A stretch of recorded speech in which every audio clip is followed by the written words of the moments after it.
Some ingredients commonly found in soaps have been linked to skin irritation and other more serious health concerns. Yet most people use them every single day without ever checking what's actually in them. That was me too, until I started researching the ingredients for myself. In this video, I'll quickly explain the problem with most soaps, what to look for instead, and how I eventually found the soaps I use today. So, stay until the end, because I'll show you the exact soaps I chose after hours of researching ingredients and comparing brands, and why they were the only ones that met my standard. Disclaimer, nothing in this video is a health claim and this is not medical advice, this is for informational purposes only. Also, everyone's skin is different, so always check ingredients for your own allergies and sensitivities. The problem with most soaps. One thing I realised during all my research is that most soaps aren't really designed around keeping the formula as simple and as natural as possible. They're designed to smell stronger, foam more, feel smoother, and last as long as possible on the shelf. To achieve that, most of them include things like fragrance or parfum, sulfates such as SLS and SLES, preservatives, artificial colours, and other ingredients I will never put on my skin now that I know what I know. For me, this became personal because I have quite sensitive skin, so I tend to notice pretty quickly when something doesn't agree with me. I used to get dry, cracked hands, rashes, and an itchy scalp at different points over time, and at first I just thought that was normal, like that was just how my skin was. But the real shift for me came when I read a book called Never Be Sick Again. I'll link it in the description, as it's a book that in my opinion everyone should be given at birth.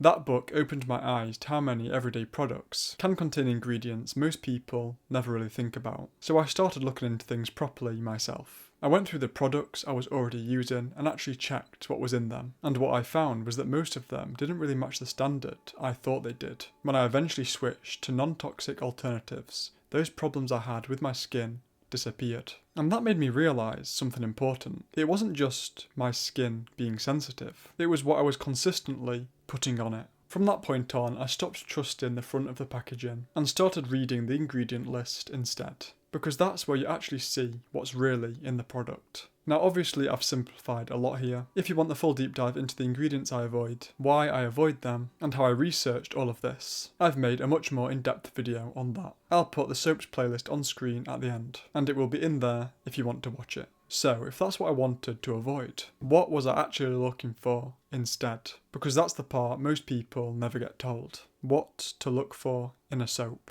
Once I'd compared dozens of ingredient lists, I actually ended up simplifying everything, because a soap can say natural, organic, clean, or gentle on the front, but that doesn't really tell you much about what's actually inside. So now, I keep it simple. I look for short, transparent ingredient lists, ingredients you can actually recognise, not long chemical names you can't pronounce. And what I noticed is a lot of products lean heavily into marketing, things like earth, nature, organic and natural. But when you actually look at the ingredients, it's a completely different story. I'd be in like so-called health shops and read the ingredients of soaps and honestly just laugh to myself, because it had nothing to do with what the front of the packaging was suggesting. So my focus shifted.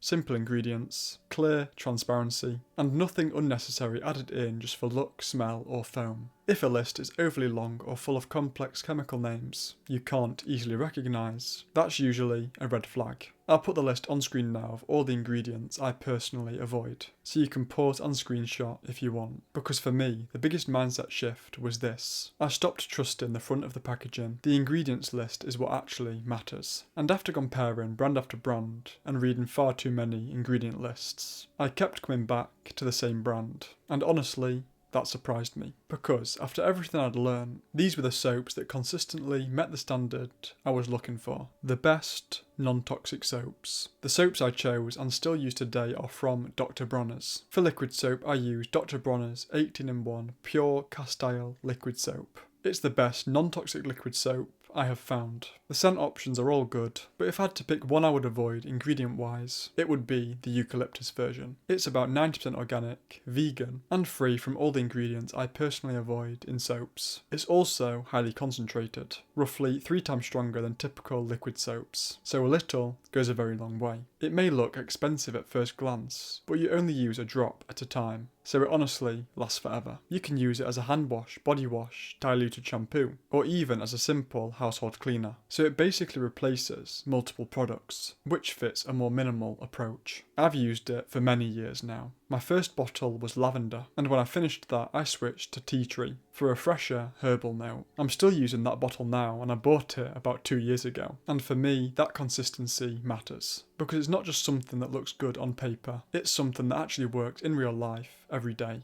And I also use a bar soap by the sink for my hands. I use Dr. Bronner's 3-in-1 Tea Tree Pure Castile bar soap. And this is also one of the best non-toxic bar soaps I have found. And I say one of the best because I've found a few others that aren't online at like small homemade store kind of shops. But then I guess they're not like a well-known brand that can prove that they source good ingredients and is organic. Anyway, it stood out to me because it has a simple, transparent formula, and again, it's free from the ingredients I personally avoid in soaps. It's made with organic oils, is vegan, fair trade, and doesn't contain things like foaming agents, synthetic preservatives, or unnecessary thickeners. As I said, personally, I just use this one for my hands by the sink, but it can be used in the shower too. It has an earthy, medicinal scent, which I actually like. Because it contains tea tree oil, it's a popular choice for people with acne-prone skin, and some people also use it for things like occasional dandruff when used sensibly. One of the things I like about bar soap in general is how simple it is. One small bar can replace face, body and hair products, which makes it low waste, easy to travel with, and perfect if you prefer a more minimal routine. There's also no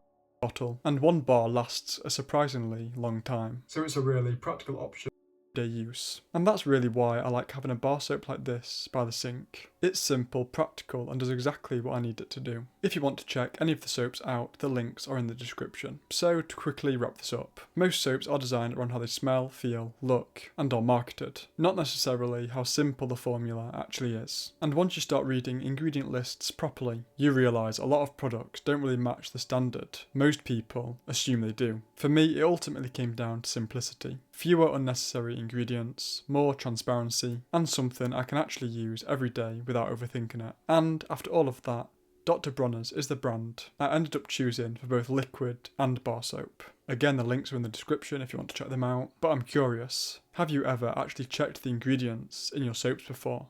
Let me know in the comments. If you learned something new, please like and subscribe to keep learning. If you know anyone that's interested in this kind of content, please share this to them, as it really helps me out. If you want to watch any of my other videos on soaps, then the playlist will be on screen now. Thank you for watching and see you in the next one, and remember, stay positive even when it seems everything is against you.